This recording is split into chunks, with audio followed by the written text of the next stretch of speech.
अश्वशिरा मुनि उपस्थिति के कारण होने वाले व्यवधान से बाध्य होकर वेदशिरा मुनि ने अपनी आंखें खोली। कौन हो तुम और यहाँ क्या कर रहे हो? आपके आश्रम में बहुत शांति है मुनिवर। साधना करने के लिए बहुत ही उत्तम स्थान है ये। मैं चाहता हूँ कि मैं भी यहाँ। आप यहाँ साधना करना चाहते हैं, लेकिन इतना भी नहीं जानते कि किसी के आश्रम में प्रवेश करने से पहले उसकी आज्ञा लेनी चाहिए। आप ये भी नहीं जानते कि यदि कोई यज्ञ कर रहा हो तो बिना अनुमति के वहाँ प्रवेश करने से उसकी यज्ञ साधना भंग हो सकती है। आप क्या साधना करेंगे मुनि? आप तो साधना के योग्य ही नहीं हैं। इतना अपमान! एक मुनि के मुख से इतने कड़वे शब्द शोभा नहीं देते। मैं तुम्हें श्राप देता हूँ, जितनी विषैली तुम्हारी जिह्वा है उतने ही विषैले सर्प बन जाओ तुम। और ऐसा सर्प जो सांस भी ले तो निकट का वातावरण दूषित हो जाए। तुम्हारे इस दुस्साहस के लिए मैं तुम्हें श्राप देता हूँ कि तुम अभी इसी क्षण कौवा बन जाओ, और ऐसा कौवा जो कांव कांव करके अनर्गल प्रलाप करता रहे।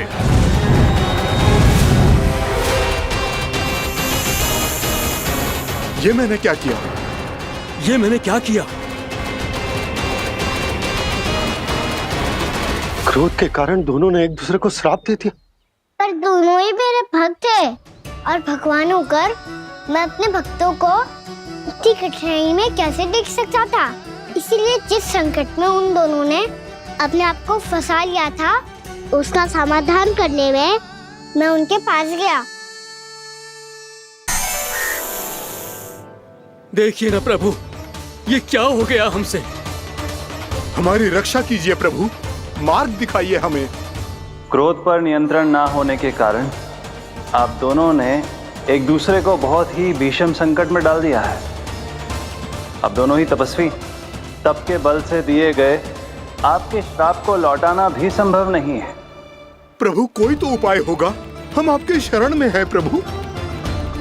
अपराध तो हमसे हुआ है प्रभु, पर अब आपसे ही आशा है।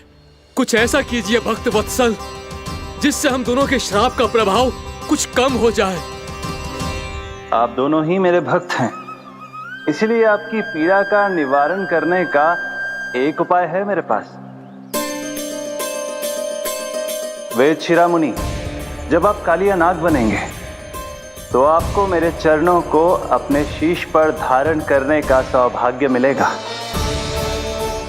और अश्वशिरा मुनि, आप काग योनि होने के बाद भी आप श्रेष्ठतम ज्ञान और सर्वाधिक यौगिक सिद्धियों के स्वामी होंगे और प्रवचन दिया करेंगे।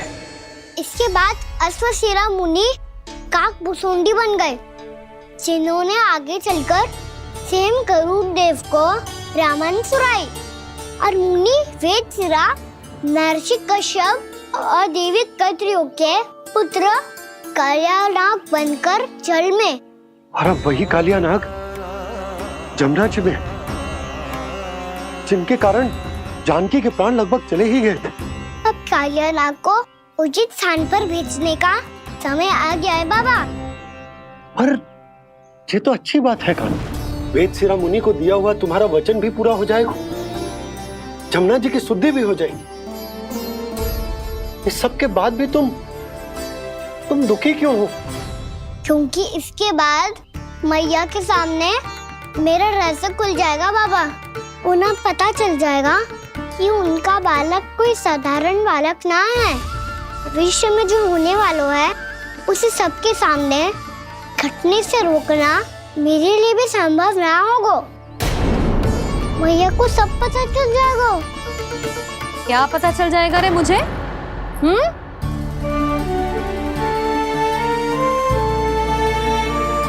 यही कि सबसे अधिक प्रेम मैं आपसे ही करता हूँ। अब बस भी कर, चलो भोजन के लिए बुलाने आई थी तुम दोनों को।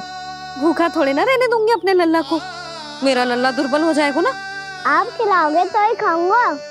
हाँ ठीक है, मैं ही खिलाऊंगी। अब चल, आओ जी, चल।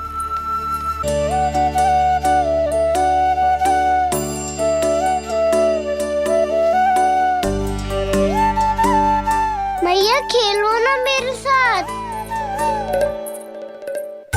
मैया सुनो ना। मेरी बात ना मानोगी? अभी बहुत कार्य पड़े लल्ला, देख जानकी को औषधि भी देने जानो है ना। औषधि मैं दे दूंगा, फिर तो खेलोगी ना आप मेरे साथ। पिछले कुछ दिनों से अपनी मैया का अधिक से अधिक प्रेम पाने का प्रयास करो है कान्हा। इसका तो एक ही अर्थ हो सकता है कि कछु बहुत बड़ो होने वालो है। कान्हा रुक जा लल्ला। कान्हा क्यों तंग कर रहा है, मैया को पहन लेना। कान्हा, कान्हा, ये क्या करो तूने?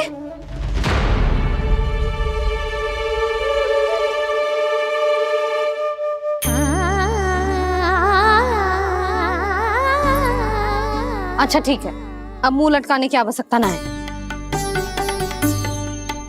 ये ले।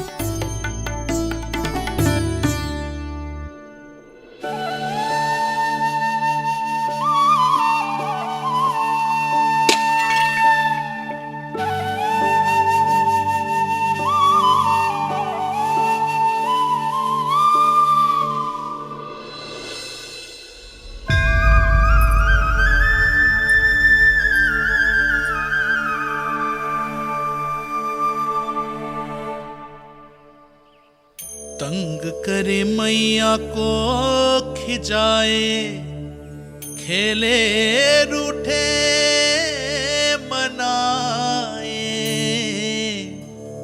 लीला अनोखी करके शरारत, कान्हा दंड भी पाए।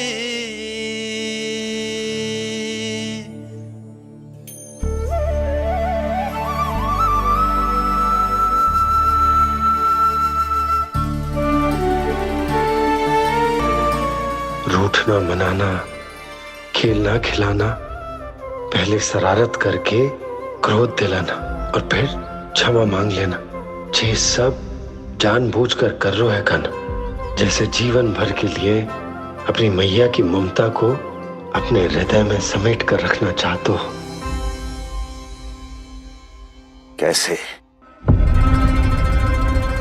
कैसे करूं उस कालिया से मित्रता, कैसे करूं उसका उपयोग?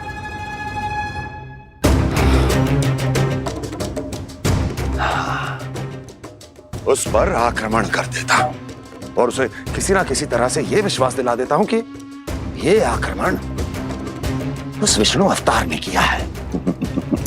फिर वो क्रोध में आकर सारे वृंदावन वासियों को अपने विष से समाप्त कर देगा। उचित है, ये उचित है।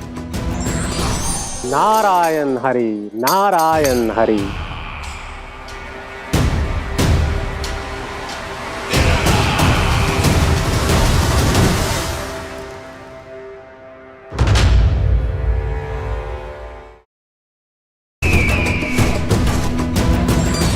नारायण हरि, नारायण हरि।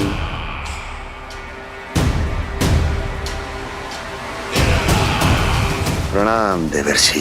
किस योजना में कितना लाभ है और कितनी हानि, यह आंकलन करते करते थक गए होंगे मथुरा नरेश।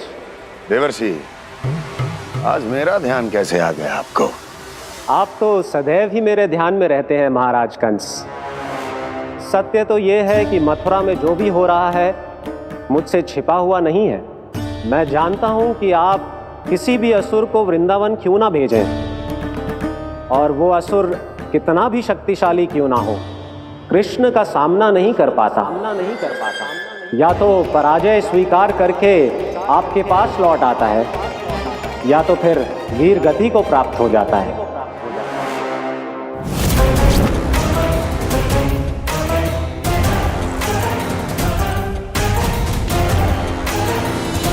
वाह, मुझे मेरी असफलताएं स्मरण कराने आए हैं, मेरे घाव को खुरेदने आए हैं, उन पे नमक छिड़कने आए हैं।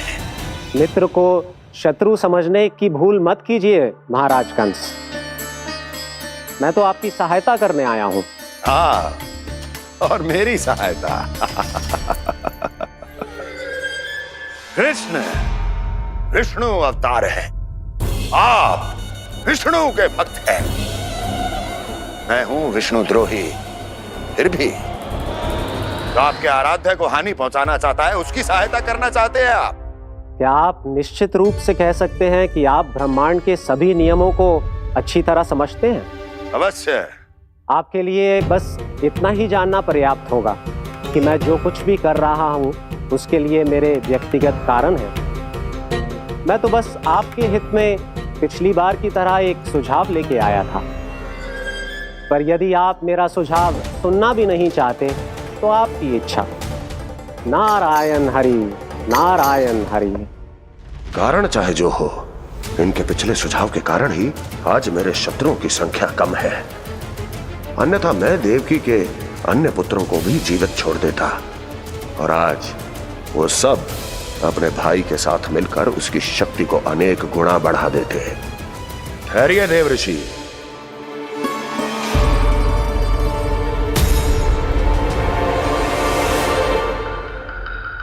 बताइए क्या सुझाव है आपके पास?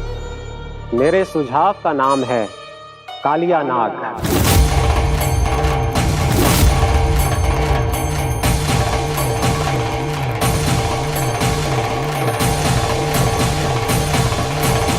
उसके विषय में मैं जानता हूं देवर्षि। तो समस्या यह है कि मैं स्वयं उससे मिलने नहीं जा सकता, उससे भेंट नहीं कर सकता। उस कृष्ण की हत्या के लिए उसको वृंदावन जाने के लिए तैयार नहीं कर सकता। तो मत जाइए उसके सामने और ना उसे भेजिए कृष्ण के सामने। हर बार आप किसी न किसी असुर को अपने शत्रु के क्षेत्र में भेजते हैं, जहां शत्रु उसका सामना करने के लिए पूरी तरह से तैयार होता है और आपका असुर मारा जाता है। इस बार शत्रु को युद्ध स्थल चुनने का अवसर मत दीजिए महाराज। इस बार योजना का जाल ऐसे बुनिए कि कृष्ण स्वयं उसके पास जाने के लिए विवश हो जाए। कालिया नाग स्वयं काल है, मृत्यु का दूसरा नाम है। उसके विष का उपयोग अपने लाभ के लिए कीजिए महाराज। वैसे कालिया के विष की अधिकता का अनुमान तो होगा ही आपको।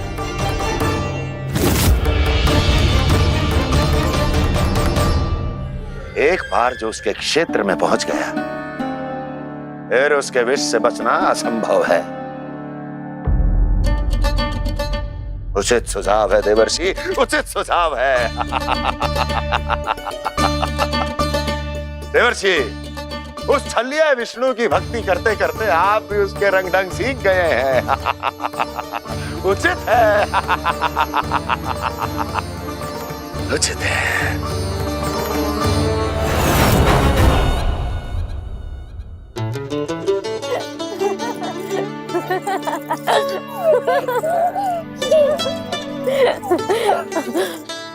बस बस, बहुत आनंद ले लियो लला।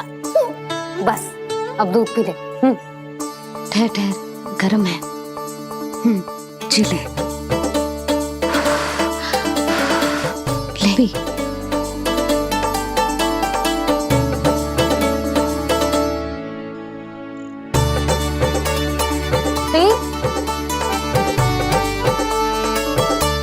मैं ना होती तो ना जाने क्या होता तेरा। अपने आप दूध भी ना पी सकते है, भावला कहीं का। आपकी इस प्रेम के लिए तो मैं धरती पे आया हूँ मैया। मैं भी यही सोच रहा हूँ यशोदा कि तुम ना होती तो मेरा क्या होता। इसी बात पे थोड़ा दूध और कजू खाने को दे दो। अरे मैं तो भूल ही गई। तनिक ठहर जाओ जी, जे दूध पी लेना तो आपके लिए भी कछु ले आती हूँ।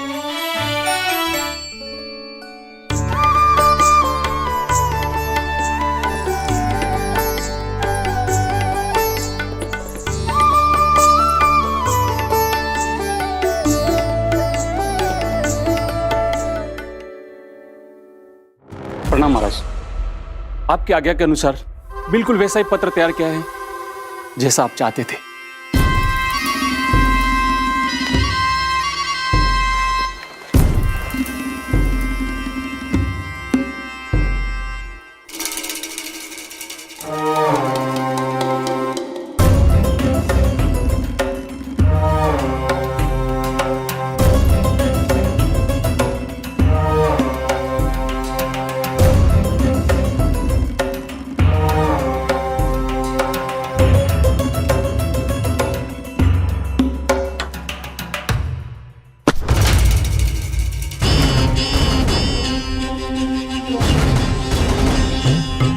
कृष्ण जन्म से लेकर आज तक ये मेरी सबसे महत्वपूर्ण योजना है। इसका सफल होना निश्चित है दूत, किंतु केवल वही करना जैसा मैंने कहा है। जाओ।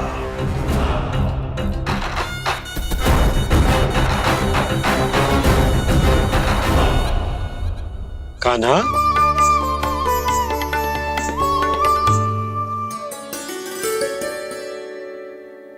क्या होगा? बाबा मैं चाहता हूँ कि मैया की स्वमता क्रिस्टल फ्रेम की वर्षा मुझ पे सरतेव ऐसे होते रहे। वो तो होती रहेगी लल्ला। अपने लल्ला के लिए किसी मैया का प्रेम कभी कम हो सकता है भला? नंदराज, वो मथुरा से एक दूत आयो है महाराज कंस का राजपत्र लेके।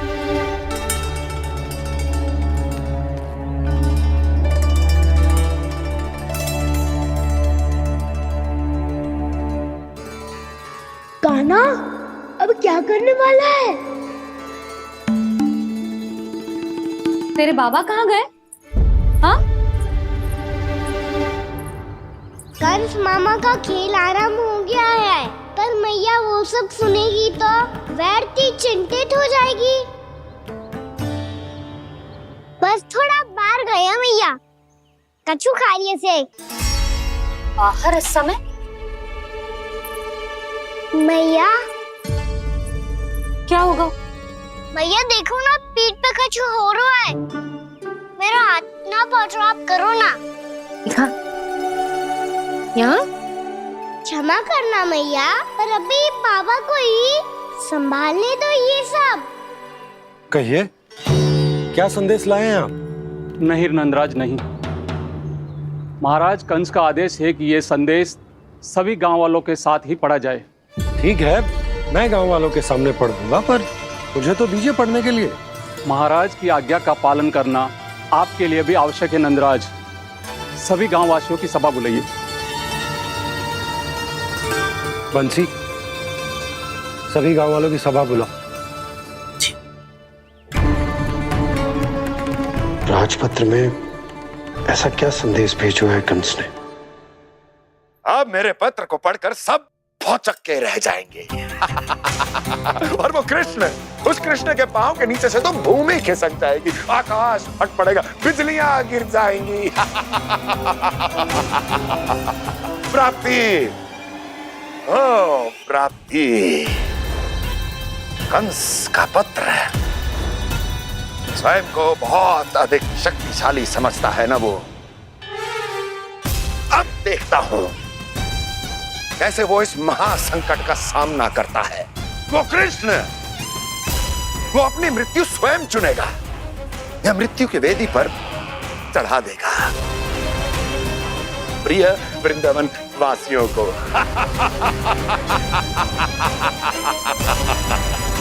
अब आएगा आनंद प्राप्ति, अब आएगा आनंद। सबको इकट्ठा करवा के ही पढ़वाएगो। अवश्य ही कोई विशेष संदेश दिया होगा कंस ने। मैं भी यही सोच रही हूँ सुलक्षणा जीजी, कछु ना कछु तो विशेष है, पर जे हो क्या सकता है? हाँ, बात तो सही है। ऐसा क्या हो सकता है? सभी गांव वासियों के सामने कहा जाए, कछु तो विशेष अवश्य लग रहा है। बाहर तक कोलाहल क्यों हो रहा है? मैया, मैया, अब क्या होगा? मैया देखो ना, सर पे कछु हो रहा है। लल्ला, नारायण ने तुझे हाथ दिए हैं ना? पीठ की बात अन्य थी। अपने सिर की सेवा स्वयं कर। सर पे तो हाथ पहुंच रहा है ना?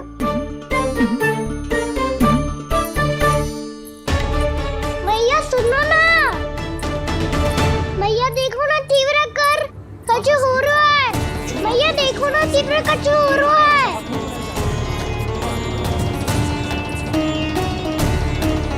सब लोग आ चुके हैं, अपना संदेश सुनाइए आप। गोपराज नंद और सभी वृंदावन वासियों को सूचित किया जाता है कि मथुरा अधिपति और आप सभी के महाराज कंस ने कल सुबह भव्य पूजा का आयोजन किया है। इसके लिए राज्य को वृंदावन के क्षेत्र के निकट यमुना नदी के मध्य में खिलने वाले 1 कोटि कमल के पुष्पों की आवश्यकता है। इसीलिए आप सभी को यह आदेश दिया जाता है कि ये सभी कमल के पुष्प प्रथम पहर से पहले राजसभा में पहुंचा दिए जाए। इतने सारे पुष्प वो भी प्रथम पहर से पहले कैसे हो सकते हैं? यदि आप ऐसा करने में असफल रहे तो इसे राज आज्ञा का उल्लंघन माना जाएगा और राजद्रोह के आरोप में आप सभी को कड़े से कड़ा दंड दिया जाएगा। स्मरण रहे, यदि कल की पूजा में इन 1 कोटि कमल के पुष्पों का ना पहुंचने के कारण कोई व्यवधान आया तो समस्त वृंदावन वासियों को दोषी माना जाएगा और पूरे गांव को निवासियों सहित धूल में मिला दिया जाएगा। कल प्रथम पहर तक का ही समय है आप सबके पास।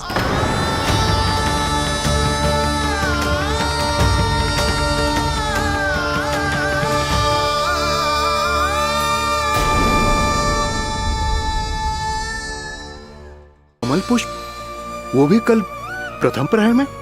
ऐसे कैसे संभव है? और कोई साधारण पुष्प ना, यमुना नदी के मध्य खिलने वाले विशेष कमल के फूल चाहिए उन्हें। लेकिन यमुना नदी में तो कालिया नाग ने विष घोल के रखा है, तो फिर कैसे हो पाएगा? यह संभव है। हमारी मृत्यु का संदेश भेजा राजा कंस ने। सदैव की भांति इस समस्या पर भी गांव के बड़े ही विचार करेंगे। बालकों का यहाँ होना उचित ना है।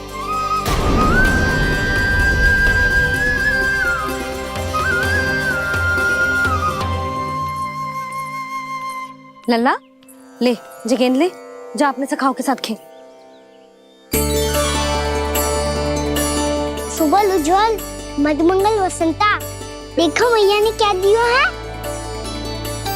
चलो खेलें, बहुत आनंद आएगा आज।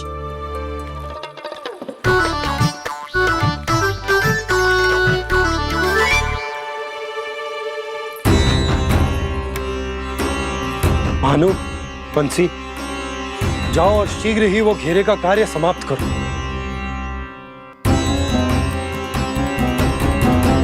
पर कछु ना कछु तो करना पड़ेगा ना।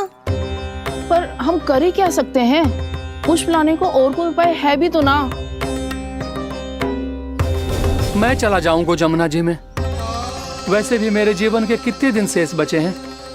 गांव के लिए, समाज के लिए कुछ करके मरूं, तभी तो शांति मिलेगी। ना काका, यदि आप उस विषैले जल में छलांग लगा भी दोगे, किंतु 1 कोटि कमल पुष्प एकत्रित कर पाना आपके लिए संभव ना है। इससे अच्छा है कि मैं चला जाऊं। यदि मैं मर भी गया तो मेरे पीछे रोने वाला कोई ना है। किसी को कहीं जाने की आवश्यकता ना है। गोप नरेश होने के नाते ये मेरा कर्तव्य है कि मैं आप सबकी रक्षा करूं। नंदराज, आपको जाना है तो जाओ। हरिया, काका, भैया सब चले जाओ। लेकिन आपको पता है वहाँ का जल कितना विषैला है। आप लोग एक क्षण भी जीवित नहीं रह पाओगे। फिर कैसे इकट्ठा करेंगे 1 कोटि कमल पुष्प? आप बात तो सही कह रही हैं शांति। उस दुष्ट कंस ने ऐसी मांग रख के हम सबको फंसा दिया। हम में से कोई भी क्यों ना चला जाए और इस संकट का समाधान ना निकले को। कान्हा, बताना कौन सा खेल खेलें? गेंद पकड़ खेलते हैं। पर एक बात सुन लो सब, कोई भी तीव्र गति से ना फेंकेगा गेंद को। भैया ने फ्रेम बनाई है मेरे लिए। सब तैयार हो?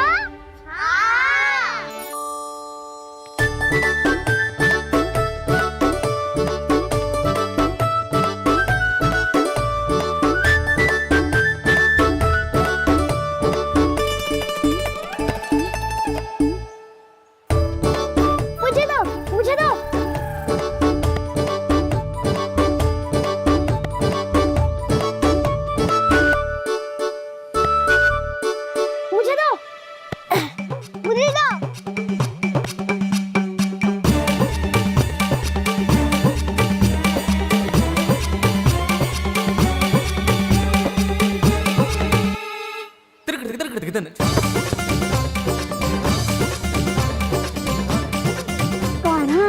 इतनी धीरे से फेंकेगो तो कैसे आनंद आएगो? थोड़ा बल लगा के फेंक। हाँ कान्हा, हम अभी बड़े हो गए हैं, तू अब भी छोटे बालकों की तरह फेंक रहा है।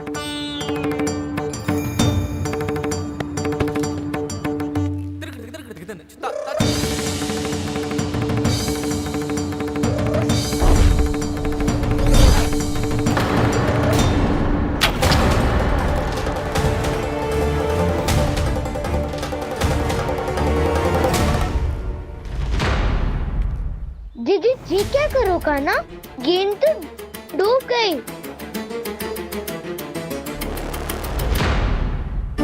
अच्छा, तो ये सब इसकी योजना का भाग था ताकि ये कालिया का सामना कर पाए। तुम सबने तो कही थी तीव्र गति से फेंको, देखो फिकवा दी ना मेरी गेम मुझसे नदी में। अब मुझे जाके लानी पड़ेगी।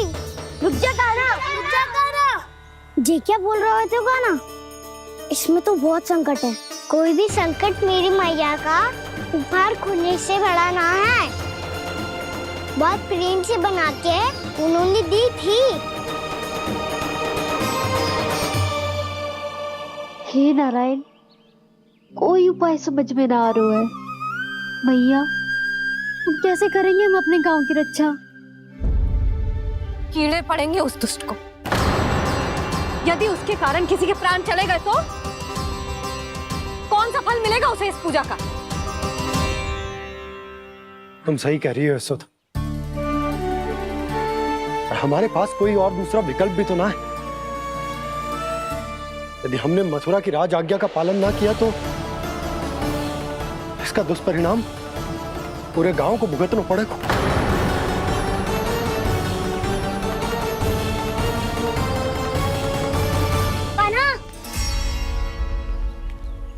तुम्हें पता है कि तू भगवान है, दिव्य है, बहुत शक्ति है तुझमें, पर फिर भी हम तुझे विषैले जल में ना जाने दे सकते। कुछ होगा तो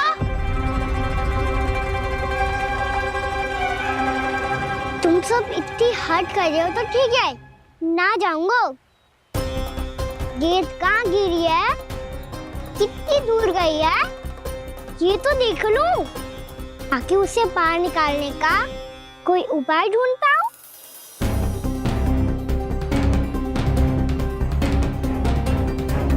हाँ।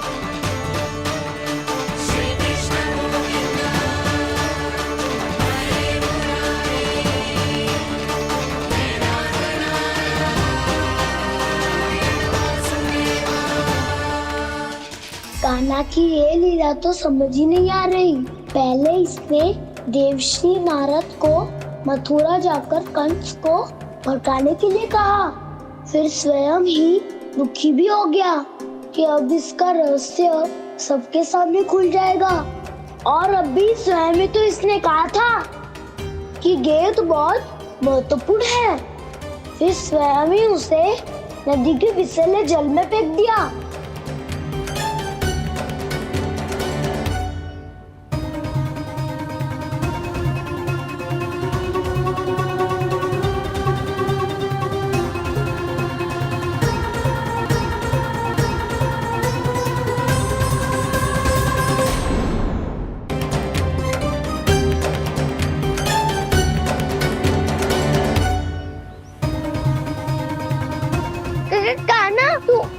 ऊपर क्यों चढ़ रहा है?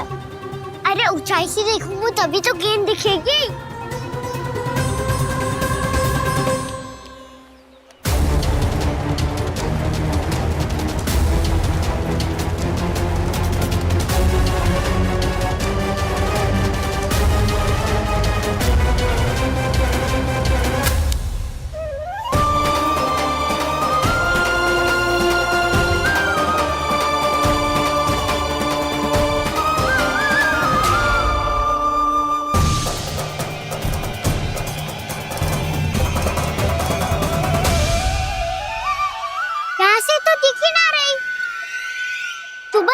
से फेंकी थी ना? ना वहाँ से फेंकी थी। कहाँ से? नहीं कहना वहाँ से। समझ ना आ रहा, ठीक बताना कहाँ से फेंकी थी?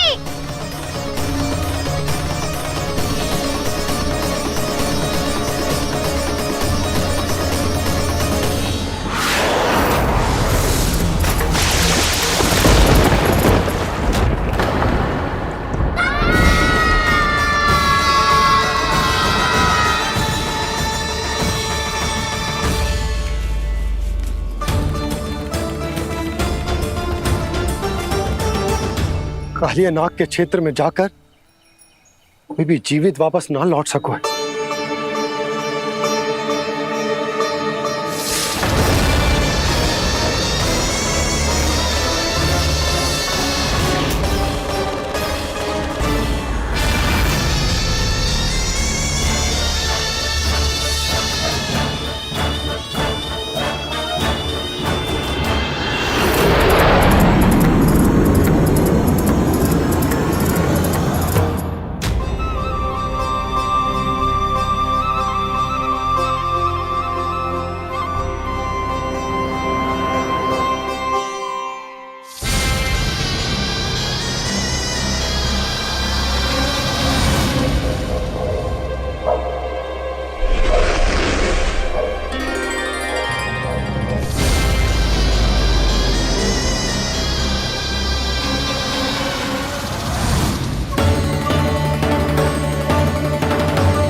ये क्या किया वाना ने? कालिया नाग तो उसे देखते ही निकल जाएगा।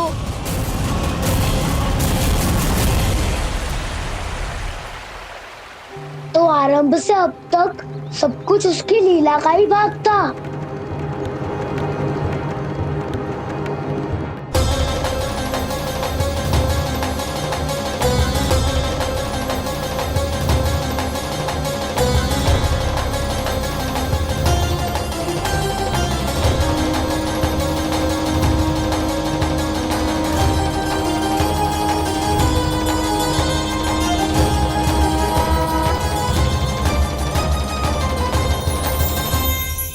इतना सुंदर रूप, मन मोहने वाली मुस्कान, अद्भुत तेज और भगवान जैसी दिव्यता। कौन हो तुम? हाँ, तुम्हें देखकर तो हम सब सम्मोहित ही हो गए।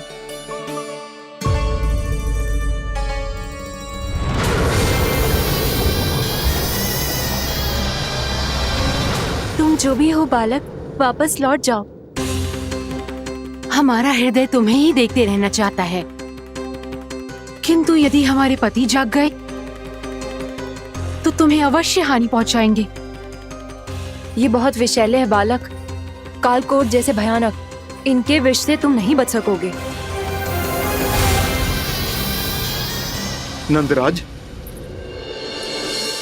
कालिया नाग के विष का प्रभाव बढ़ते ही जा रहा है। पहले 8 कोस तक उसके विष का प्रभाव था, अब तो 1 योजन से अधिक क्षेत्र में फैलो है।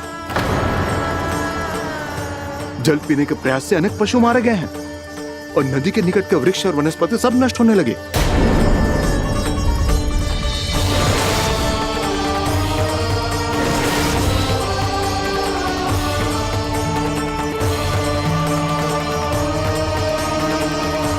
इनके विष की तीव्रता इतनी अधिक है बालक कि इनके संपर्क में आने वाले को तड़पने का भी अवसर नहीं मिलता। इनके विष की अग्नि क्षण भर से भी कम समय में प्राण वायु को जलाकर राख कर देती है।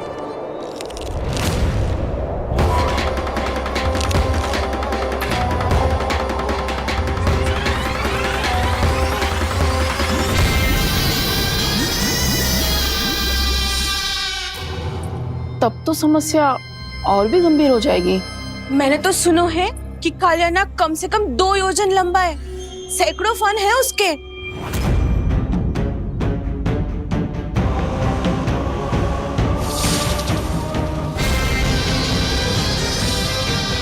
इसका अर्थ तो ये है कि हम दोनों ओर से फंस गए। एक और कंस को 1 कोटि कमल पुष्प देने जो कि कालिया नाग के क्षेत्र में पड़ते हैं, और दूसरी ओर उस कालिया नाग का विष यमुना जी के क्षेत्र में बढ़ता ही जा रहा। इसके कारण हम ही नहीं, निर्दोष पशु पक्षी भी संकट में। इन दोनों समस्याओं का एक ही समाधान है, उस कालिया नाग का सामना करना।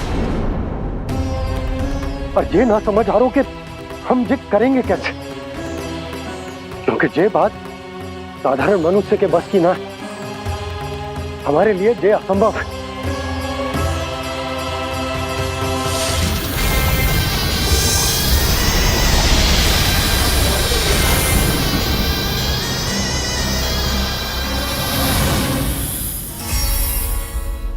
अब तो तुमने अपनी आंखों से भी देख लिया बालक, ये कितने विषैले हैं। नींद में भी विष उगलते हैं। इससे पहले कि तुम्हें कुछ हो जाए, चले जाओ यहाँ से, मान लो हमारी बात। आप सब मुझे जानती भी नहीं और फिर भी मेरी इतनी चिंता कर रही हैं आप। माँ की ममता भेदभाव नहीं जानती। तुम भी किसी के पुत्र हो और हम सब भी माँ हैं। एक माँ को हर बालक में अपनी ही संतान दिखाई देती है, इसलिए हम तुमसे विनती करते हैं, वापस चले जाओ, बचा लो अपने प्राण। मेरी चिंता मत कीजिए, मुझे कुछ नहीं होगा। होगा, अनर्थ होगा यदि ये उठ गए तो।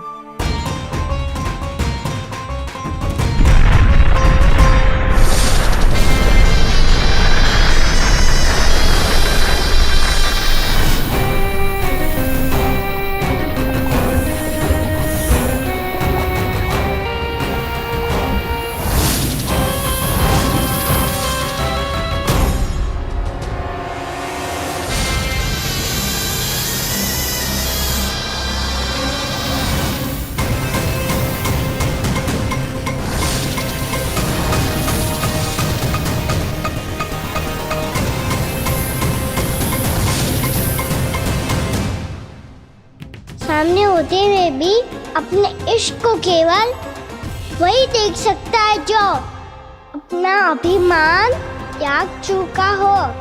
पर पूर्व जन्म में मेरा भक्त होने के नाते मेरा सत्य स्वरूप देख पाने में मुझे इसकी सहायता करनी चाहिए।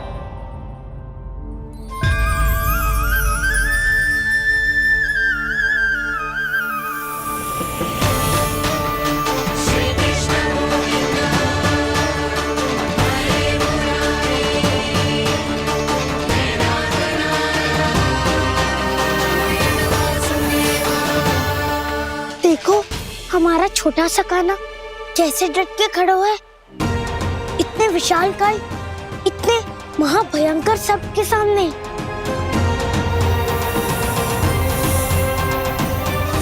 ये कोई भगवान नहीं है जो इसके सामने हाथ जोड़ रही हो तुम सब।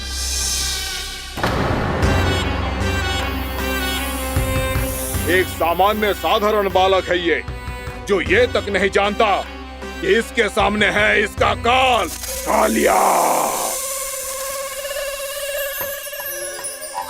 तू कौन है बालक? मेरे इतने निकट आकर भी तू जीवित कैसे है? मेरी नहीं, अपनी चिंता करो कालिया। बहुत मनमानी कर ली तुमने। अब बस मैं तुम्हें रोकना हूँ। अब बस मैं तुम्हें रोकना हूँ। मैं तुम्हें रोकना हूँ। बित्ते भर का है तू, मेरे विष के बारे में जानता ही क्या है? और कहता है मुझे रोकने आया है। किससे? किससे रोकना चाहता है तू मुझे?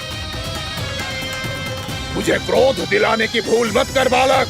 अपनी फुंकार से ही तेरी इस मुस्कुराहट को अंतिम मुस्कुराहट बना सकता हूं मैं। शीघ्र बता, कौन है तू और किसने भेजा है तुझे? तुम्हें आवाज भी है कि अपनी पुकारों से तुम कितना विष भूल चुके हो।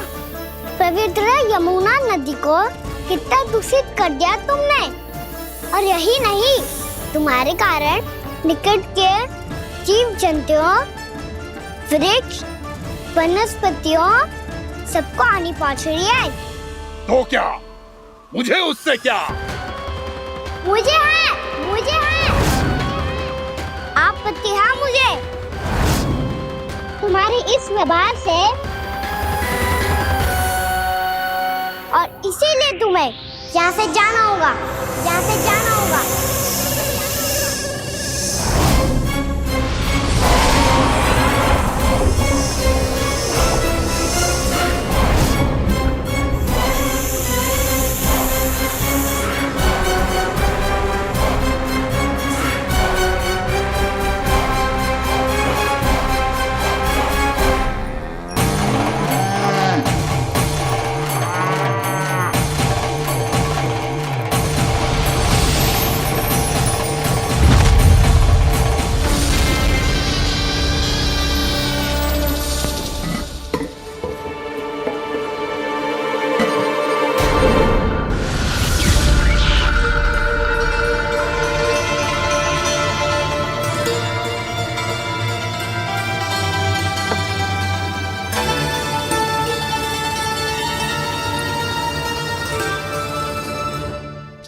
मुझे आदेश देने का साहस भी कैसे किया तूने?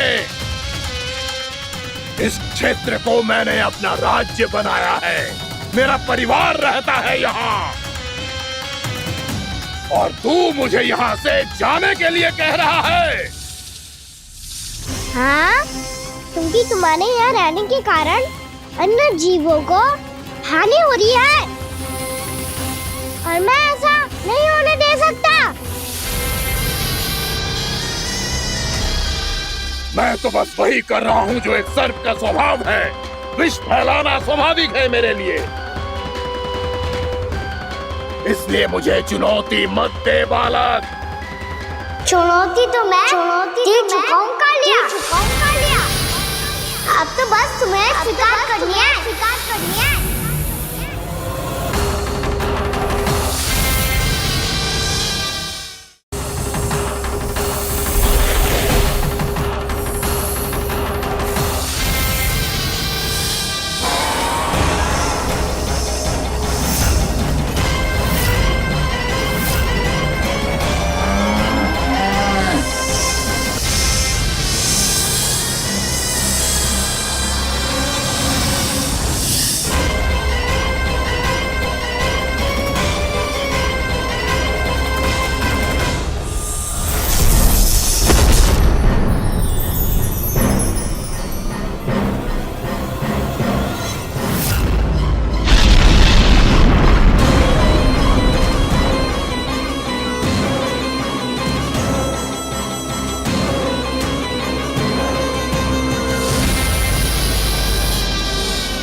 मैं भी चेतावनी दे रहा हूँ, यहाँ से चले जाओ।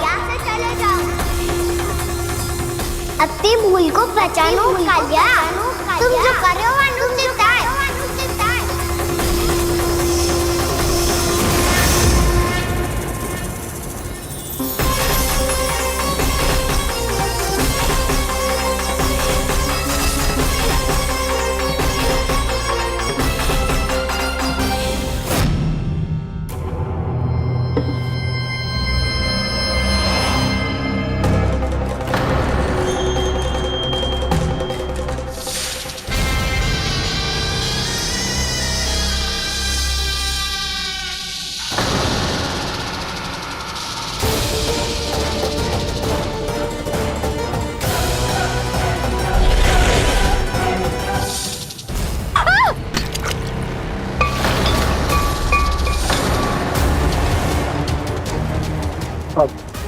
मैं आता हूँ।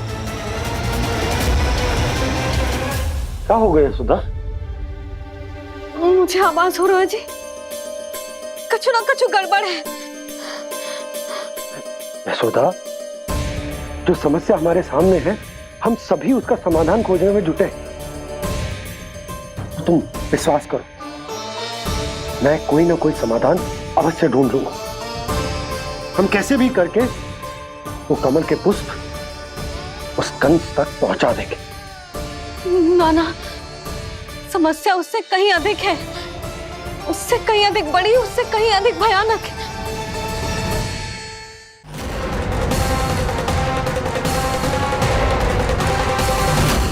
इसकी ये बूंद से ही सबके प्राण चले जाते हैं।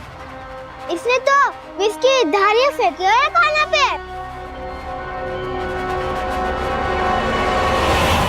कान्हा कैसे बच्चे को अधिक विष से? इसका विष तो क्या, ये सर स्वयं भी छू तक नहीं पाएगा हमारे कान्हा को।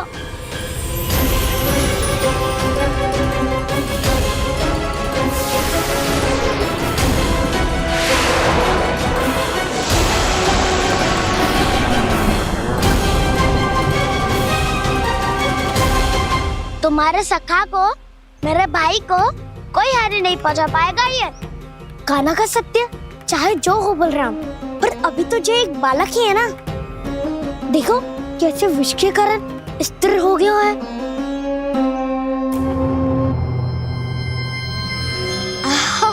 हाउ सर्फ ने कितनी आसानी से अपनी पूंछ से बांध लिया है। मुझे यहाँ से भगाना चाहता था ना तू?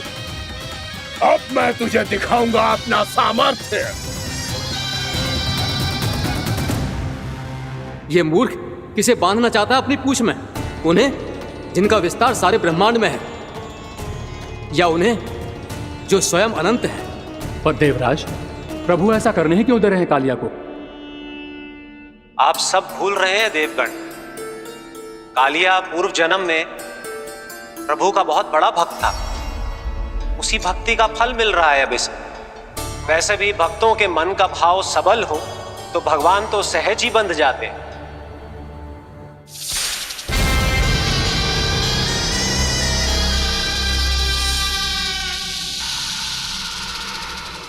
बलराम, तुमने ही तो कही थी कान्हा को कछु ना होगो। देखो उस दुष्ट ने चारों ओर से जकड़ लियो है।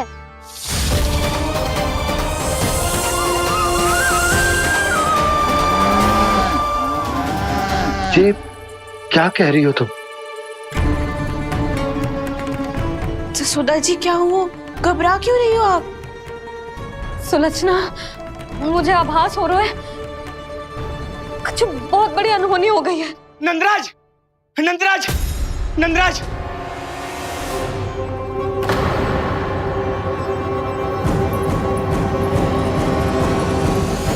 नंदराज, कान्हा ने जमदग्नि नदी में छलांग लगा दी है। कान्हा ने जमदग्नि नदी में छलांग लगा दी है। कान्हा ने जमदग्नि नदी में छलांग लगा दी है। कान्हा जमुना में कूद गया है। मुझे लगा था आज कछु गड़बड़ होने वाली है। मुझे आज कान्हा को ना जाने देना चाहिए था।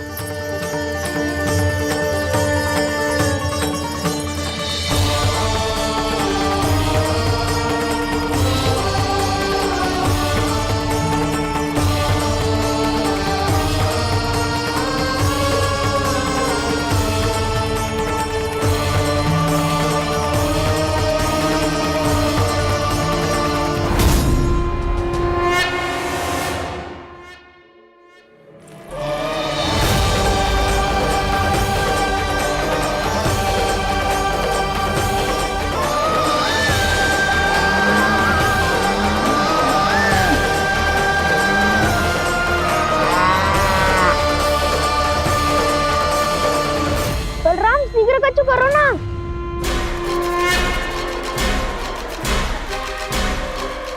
कछु भी करो पर कान्हा को बचाओ। नाग बहुत भयंकर है। कान्हा अकेले ना संभाल पाएगा इसे।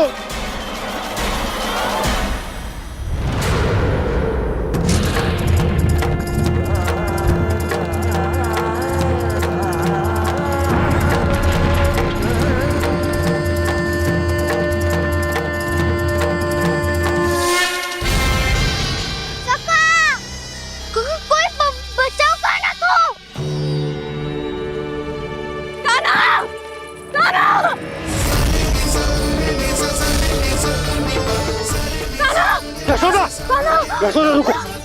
छोड़ दो मुझे, छोड़ दो मुझे। रुक जीजी, संभालो, बावली हो गई है। जीजी संभालो। कान्हा, कान्हा।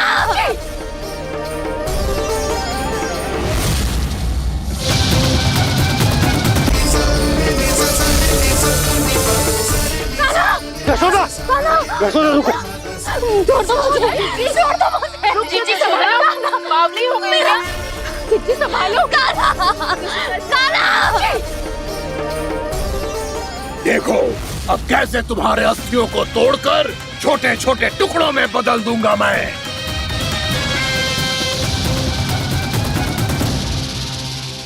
जी आप जाओगी तो आप भी फंस जाओगी।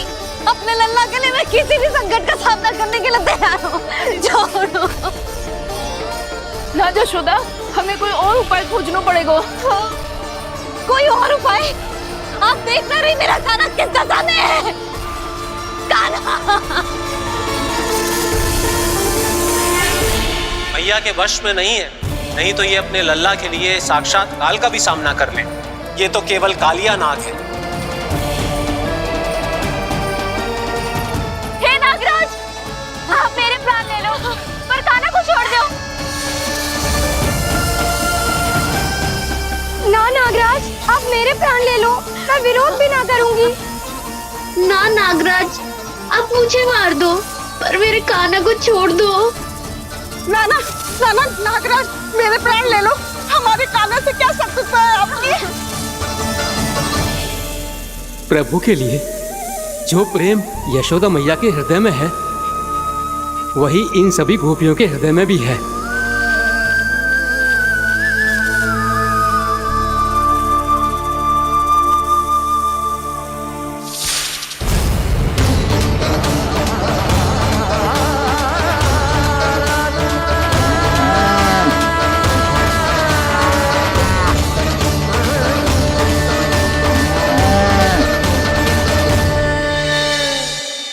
यशोदा, यशोदा, देखो इन गोपियों को, इन गैयाओं को, इन सब के मन में भी तुम्हारी भांति ही ममता भरी हुई। वो सब भी कान्हा से उतना ही प्रेम और स्नेह करती हैं, उतनी ही ममता से भरी हुई है जितनी कि तुम। तो तुम ही सोचो, जिसके साथ इतनी ममता और इतना स्नेह, इतना प्रेम, उसका कोई क्या कर सकता है? उस काले नाग का वेश इस सब आशीर्वादों के सामने कछु न है। कछु करो जी, उसे बोलो वो मेरे प्राण में से मेरे कान्हा को छोड़ दे। यशोदा,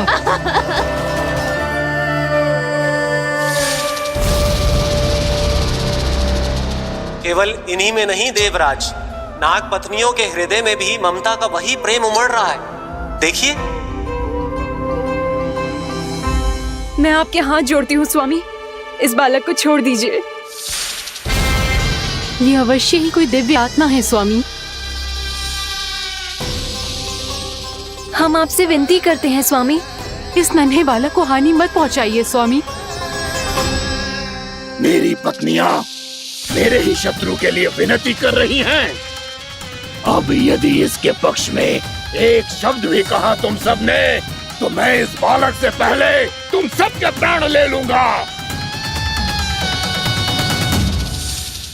हो रहा प्रसन्न नाग कालिया, विजय को निश्चित जान। रोते बिलखते व्याकुल सब, संकट में देख कान्हा के प्राण।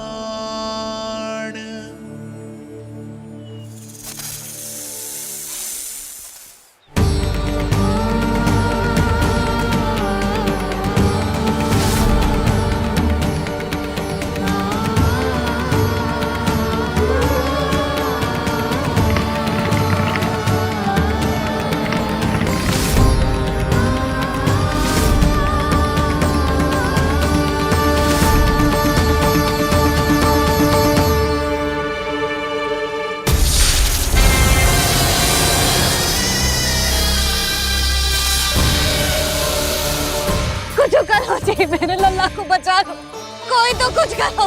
जीजी संभालो यशोदा। यशोदा, यशोदा तुम शांत हो जाओ, मैं कान्हा को वापस लेकर आऊंगा। मैं रक्षा करूंगा उसकी। ना नंदराज, नंदराज नहीं। कम से कम आप तो समझो नंदराज, कालिया के पास आप जाओगे तो आप भी फंस जाओगे।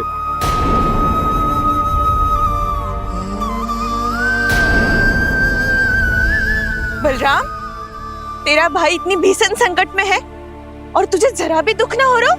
क्या आप सब अब तक नहीं समझ पाए कि कान्हा सच में कौन है? छोटे बाबा, आप तो उसका सत्य जानते हैं ना?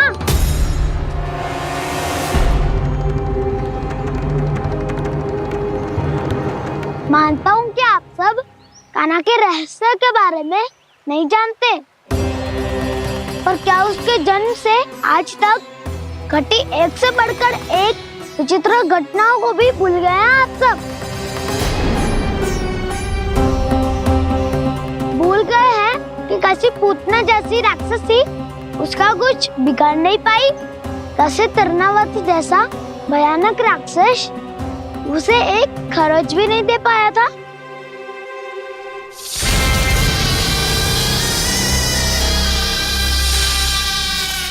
आप सबने अपनी आंखों से देखा था ना, बकासुर से कान्हा की रक्षा करने देवता स्वयं आए थे, पर सत्य तो ये है कि वो सभी देवता भी उस असुर के सामने असमर्थ हो गए थे। तब कनाडे बहुत ही आसानी से उस भयंकर असुर का वध किया था। एक ही बार में धराशायी कर दिया था उसे। तो आप सभी सोचिए, बार बार ऐसे असाधारण कार्य करने वाला बालक साधारण कैसे हो सकता है? अब तो आरंभ से ही सारा सत्य जानते हैं छोटे बाबा। रहस्य छुपाने में सदैव काला की सहायता करते आए आप, और आज आप स्वयं ही उसके सत्य को भूल रहे हैं। और तुम सब भी तो जानते हो कान्हा की शक्तियों के बारे में। तो क्या तनिक भी विश्वास ना है अपने सखा पे? बलराम, जे तू क्या कह रहा है? मैंने जो कहा उसका एक एक शब्द सत्य है छोटी माँ। यदि प्रभु की इच्छा हुई तभी कुछ ही क्षणों में सब कुछ अपनी आंखों से स्वयं अनुभव कर लेंगे आप।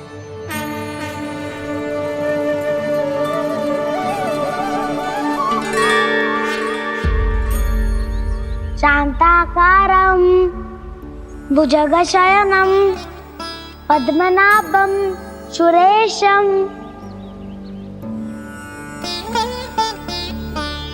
विश्वाधारं गगनसदृशं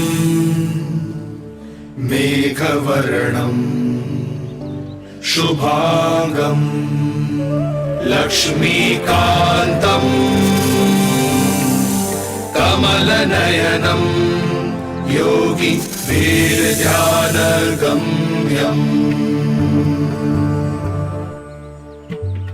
वन्दे विष्णुं भवभयहरं सर्वलोकैकनाथम्।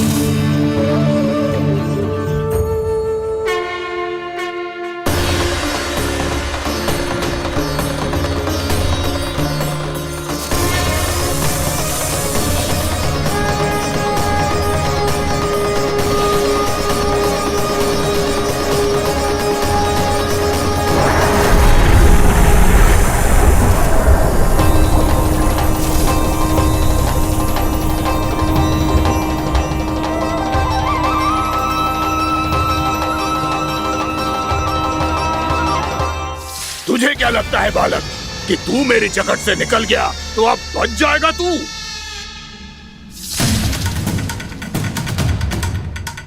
मेरे विष से अपनी प्राण रक्षा करने में सफल रहा, मेरी जकड़ से भी छूट गया, पर मेरे दंश से नहीं बच पाएगा।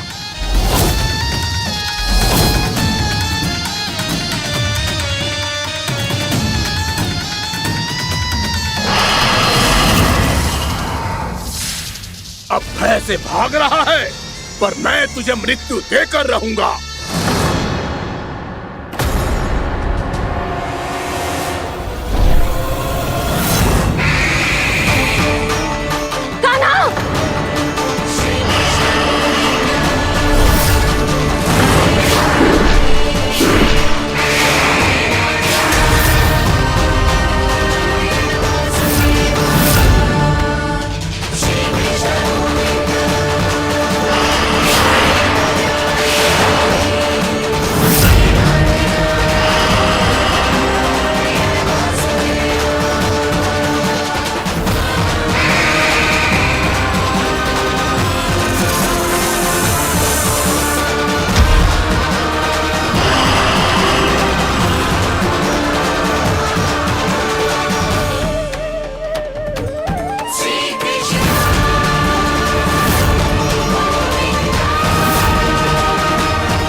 मेरा नन्हा सा कान्हा कितनी देर भाग पाएगा?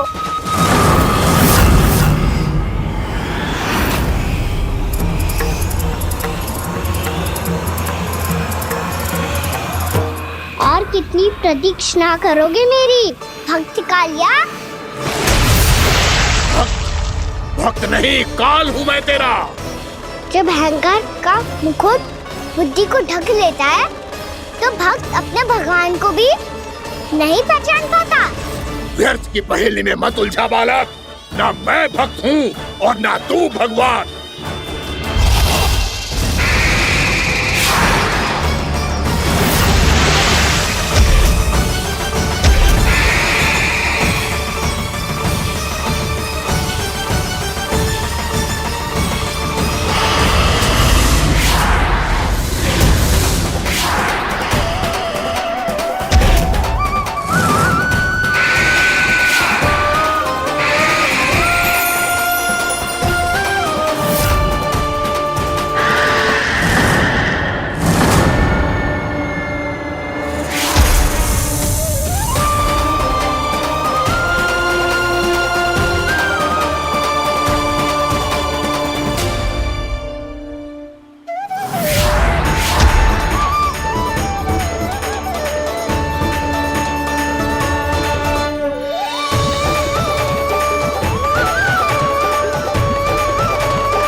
जिसके लिए इतने व्याकुल हो रहे थे, उसे छूकर कालिया नाग का हलाहल जैसा विष भी चरणामृत बन गया है और यमुना जी के जल में फैल चुके विष के प्रभाव को भी नष्ट कर रहा है।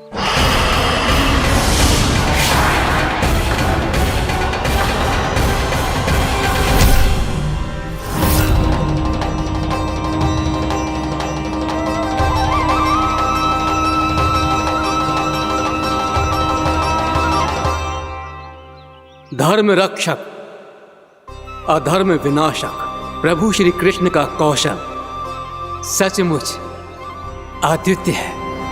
नारायण नारायण।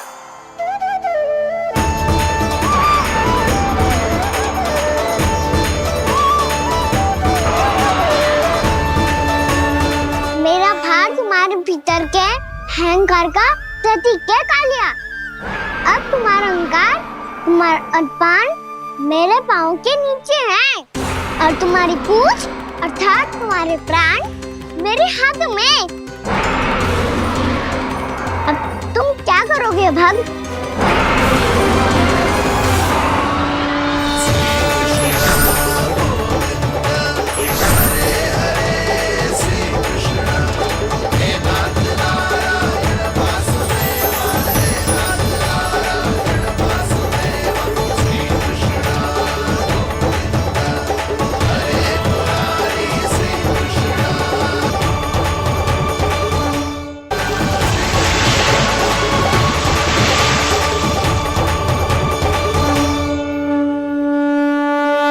प्रभु, भले ये आपको पहचानने में असमर्थ हो, पर हम सब ने आपको पहचान लिया है। हाँ प्रभु, एक भक्त होने के नाते और एक अर्धांगिनी और माँ होने के नाते मैं आपसे इनके प्राणों की भिक्षा मांगती हूँ। अपनी कृपा दिखाइए और इन्हें क्षमा कर दीजिए। आपके लिए मित्र और शत्रु में कोई अंतर नहीं प्रभु। उसी तरह आपकी कृपा और दंड में भी कोई अंतर नहीं। दोनों दया ही तो हैं, अकारण ही किसी को प्राप्त नहीं होती। हमें विश्वास है कि हमारे पति को मिला ये दंड कोई अभिशाप नहीं है, आपका वरदान है।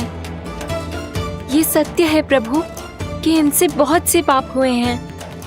इनके विष से बहुत सारे जीव जंतु को हानि पहुंची है, पर अब आपके चरण इनके शीश पर पड़ गए हैं। ऐसी कृपा तो बड़े बड़े महान महात्माओं को भी दुर्लभ है, और इन्हें प्राप्त हुआ तो अवश्य ही ये किसी महान पुण्य का ही फल है। हे प्रभु, उन्हीं पुण्य कर्मों की शक्ति का आह्वान कर मैं आपसे विनती करती हूँ, इन्हें प्राण दान दीजिए। मैं अपने इस भक्त को क्षमा अवश्य करूंगी देवियों, यदि ये अपने अहंकार को त्याग कर मुझे पहचान ले तो।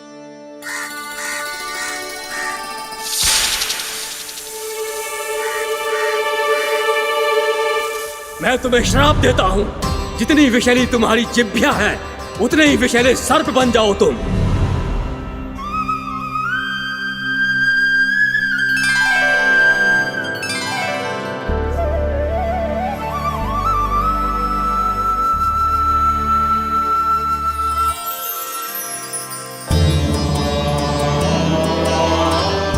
नारायण, मुझे क्षमा कीजिए नारायण।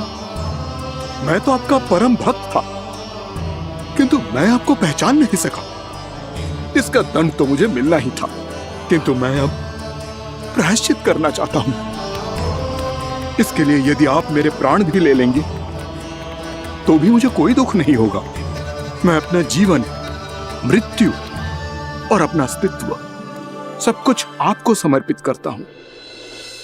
मैं तुम्हारे क्रोध के कारण श्राप मिला, जिसे विशाल सर्प के रूप में तुम्हारा जन्म हुआ, और सर्प का तो स्वभाव है विष फैलाना, इसीलिए तुम्हें दंड नहीं दूंगा। मैं सिर्फ सभी अपराधों का पश्चाताप कर लिया, इसीलिए मैं तुम्हें क्षमा करता हूँ कालिया।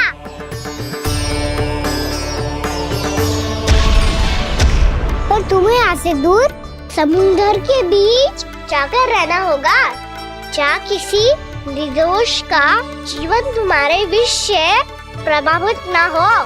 मैं चाहकर भी आपकी इस आज्ञा का पालन नहीं कर सकता। मैं असमर्थ हूँ प्रभु, क्योंकि यदि मैं इस क्षेत्र को छोड़कर गया तो मेरी मृत्यु निश्चित है।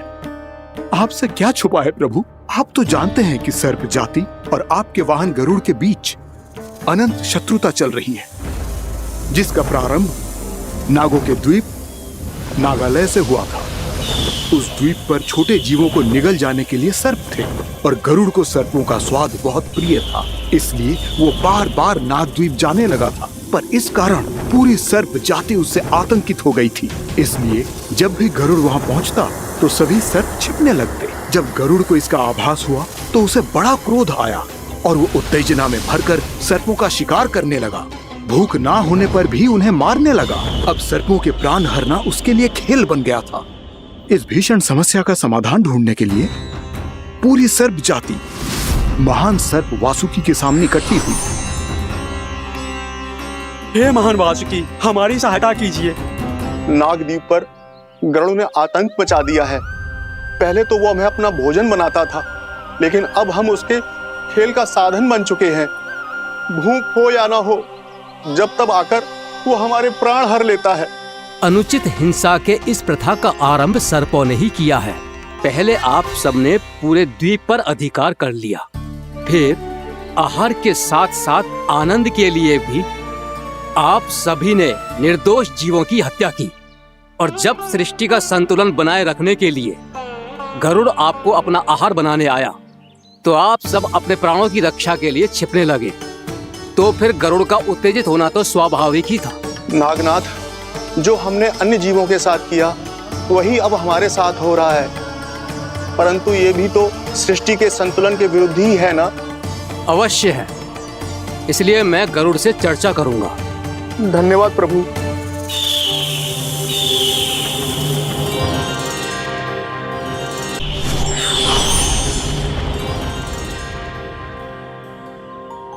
श्री नारायण के वाहन पक्षीराज गरुड़, मैं संपूर्ण सर्प जाति की ओर से आपसे एक निवेदन करने आया हूँ।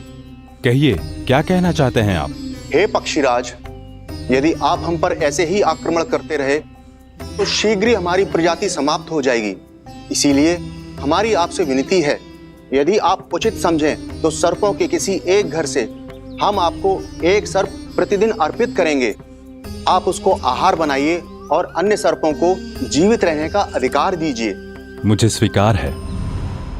तब से प्रतिदिन किसी एक घर से एक सर्प गरुड़ के भोजन के लिए भेजा जाने लगा। समय के साथ मेरे घर की भी बारी आई, परंतु मैंने एक बहुत बड़ी भूल कर दी। समय आ गया है स्वामी, आज गरुड़ के आहार के लिए इसे चुना गया है। कौन है यह गरुड़ और क्यों दूं मैं इसे कोई भेंट? स्वामी, सभी सर्प राज्यों और गरुड़ के बीच में यही समझौता हुआ है, हमें इसका सम्मान करना ही होगा। मैंने कोई समझौता नहीं किया, मैंने कोई वचन नहीं दिया और ना ही मैं किसी गरुड़ से भयभीत होता हूँ। यदि इस राज्य में किसी को सर्पों को अपना आहार बनाने का अधिकार है तो वो केवल मुझे है। अब से गरुड़ को दी जाने वाली हर भेंट मुझे दी जाएगी, महाविषधारी महान नागराज कालिया को। यह और कुछ नहीं, मेरा अभिमान था प्रभु, और यह मेरे इस जन्म की सबसे बड़ी भूल थी, क्योंकि फिर जब गरुड़ को इस बारे में पता चला तो। कालिया, अभिमान में आकर तूने अपने काल को ललकारा है। जिस कालिया के नाम में ही काल छिपा है, तू उसे ललकारने का दुस्साहस कर रहा है। गरुड़ स्वयं को भगवान विष्णु का वाहन कहता है, तो वाहन का ही कर्म कर। स्मरण रख, इस धरती के सर्वश्रेष्ठ योद्धाओं के लिए भी मैं मृत्यु का दूत हूँ। विनाश काले विपरीत बुद्धि। तुझ जैसे मूर्ख सदा इस युक्ति को सार्थक करते आए हैं। अपने विनाश को आमंत्रण किया है तो अब भोग।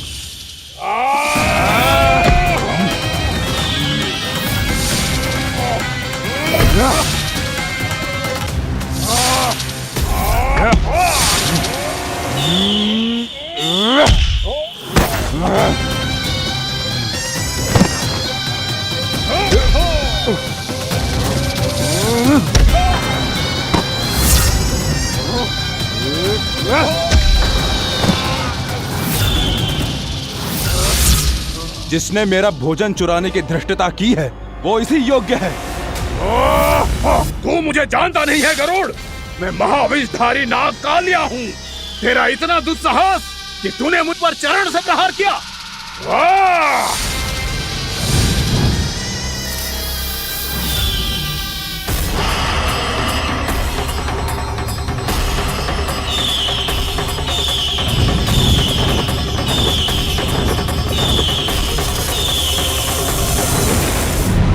मैं अपने अभिमान में भूल गया था कि गरुड़ मुझसे कहीं अधिक शक्तिशाली है।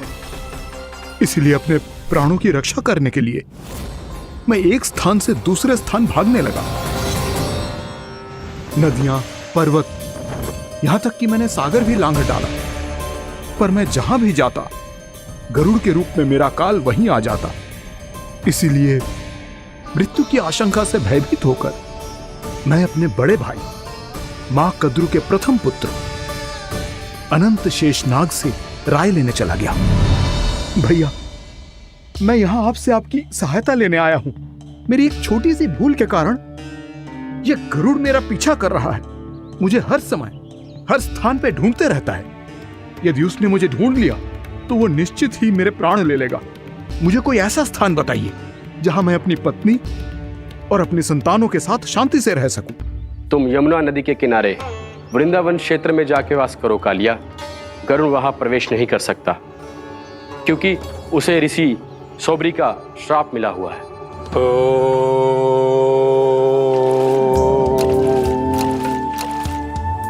ध्यान और तपस्या का नित्य कर्म करते हुए ऋषि के मन में मछलियों के प्रति प्रेम भाव इतना बढ़ गया कि वो भूल गए सभी जीव खाद्य श्रृंखला का भाग होते हैं, और मछलियां भी इस नियम की अपवाद नहीं है। उन्हें मछलियों की अटखेली इतनी अच्छी लगने लगी कि वो इस क्षेत्र के मछुआरों को भी मछली पकड़ने की अनुमति नहीं देते थे।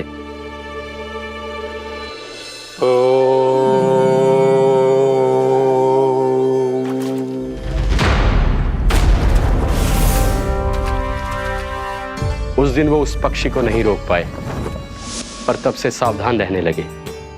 यहां तक कि अपने साधना से भी अधिक ध्यान वो पक्षियों पर केंद्रित करने लगे। ठहरो! इसी क्षण अपनी चोंच में पकड़ी इस मछली को छोड़ दो। तुम्हें इन मछलियों का आहार नहीं करना चाहिए पक्षीराज। ये तो खाद्य श्रृंखला का नियम है ऋषिवर। यदि मैं इनका आहार नहीं करूंगा तो कोई और पक्षी कर लेगा। मैं अपने आनंद या प्रतिशोध के लिए इनके प्राण नहीं ले रहा। ये तो बस मेरा भोजन है। पर यह मेरा तपस्या स्थल है।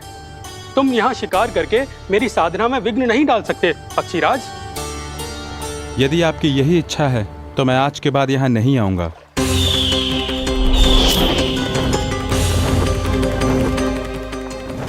पर आज ये मछली मेरे आहार के रूप में पकड़ी जा चुकी है। मैं वचन देता हूँ ऋषिवर, इस स्थान पर यह मेरा अंतिम शिकार होगा।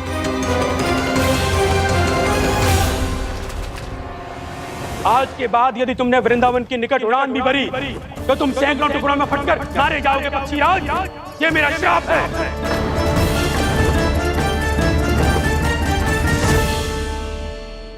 और इसीलिए भैया शेषनाग के सुझाव के अनुसार मैं यहां आ गया। पर अब यदि मैं कहीं और जाऊंगा तो मेरे प्राण नहीं बचेंगे प्रभु। निश्चिंत रहो कालिया, अब से गरुड़ तुम्हें कोई हानि नहीं पहुंचाएगा। अब तुम्हारे फनों पर मेरी पक्षिंग बन गए कालिया, इसीलिए अब से तुम्हें गरुड़ से कोई भय नहीं होगा। निश्चिंत होकर अपने परिवार के साथ गहरे समुद्र में चले जाओ और सुख से शांति से निवास करो। पर ध्यान रहे निर्दोष जीवों को हानि ना पहुंचे। आपने मुझे जीवन दान दे दिया प्रभु, इस उपकार से मैं कृतज्ञ हूँ प्रभु। आदेश दीजिए, मैं आपकी सेवा कैसे करूं? तुम्हारे जल क्षेत्र से 1 कोटि कमल पुष्पों को लेने की अनुमति दे दो कालिया। यह मेरी सेवा होगी प्रभु। ये तो मेरा सौभाग्य होगा।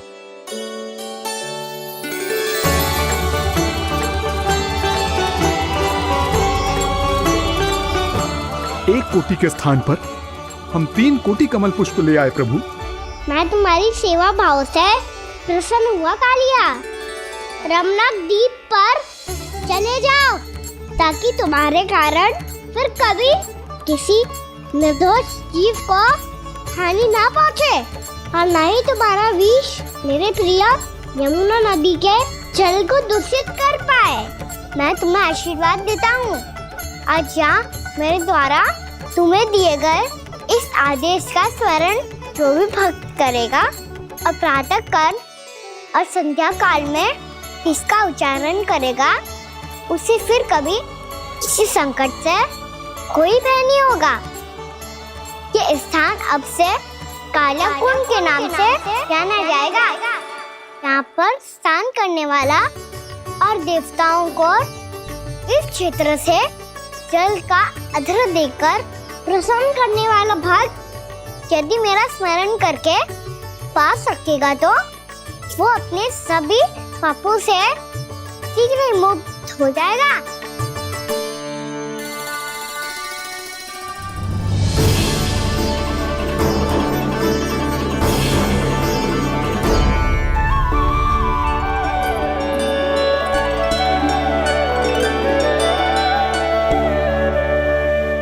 कौन है जी भगवान जिसने अभी अभी कालिया जैसे विशाल विस्तर का सामना किया? क्या एक साधारण बालक जो शीत की अधिकता से ठिठुर रहा है? क्या करूं? मैं लल्ला को ममता के आंचल में छुपा लूं या भक्त बनकर प्रभु की लीला देखती रहूं? क्या करूं मैं? कितना ठंडा था जल, बहुत सर्दी लग रही है। सर्दी से तड़पते हुए कैसे देखूं इसे? अभी जाके अपने पल्लू से सुखाती हूँ। हृदय से लगा के स्नेह की आंच दूंगी तो सर्दी पल भर में छूमंतर हो जाएगी।